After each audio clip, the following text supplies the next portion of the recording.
9804 तेरो मुहा मेरो खकार। हेलो, मेरो कुरा ध्यान दिएर सुन। कुन कालले सुनौ, दाहिने कि देब्रे? अहिले जुन कालले सुनिराछेस त्यही कालले सुन। किन र अर्को कालले चाहिँ के पाप गरेछ र त्यसले चाहिँ सुन्नु नहुने? त मेरो दिमाग नचढाइ। तर मेरो जिब्रो त मेरो मुखभित्र छ। तेरो छोरो अहिले मेरो कब्जामा छ। छोरोलाई मात्र किन कब्जा गरे? बाउलाई नि कब्जा गर्नु पर्छ नि त।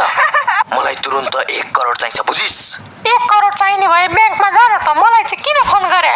किनकि तेरो छोरोलाई मैले किडन्याप गरे हो, बुझिस? कसरी किडन्याप गरे? भ्यानमा हालेर कि बसमा हालेर? जसरी भए नि तँलाई किन भन्नु? भन्दैन भन्ने भए किन फोन गरिस् त? हेर, 1 करोड दिने भए दे, न त तेरो छोरोलाई म उडाइदिन्छु, बुझिस? केमा उडाउँछस्? प्लेनमा कि हेलिकप्टरमा? पृथ्वीबाटै उडाइदिन्छु, बुझिस? पृथ्वीबाट उडेर चाहिँ चन्द्रमामा लड राख्छस् त? तेरो छोरोलाई म मारिदिन्छु भने। कसरी मार्छस्? चक्कु हानेर कि गोली हानेर? हेर, तेरो छोरोलाई बचाउने भए तुरुन्त 1 करोड लिएर आइजौ। केमा लिएर आऊ? सुटकेसमा कि झोलामा? जे छ त्यसैमा लिएर। मसँग त झोला मात्र छ। त्यसो भए झोलैमा लिएर आन त। कस्तो झोला? कालो कि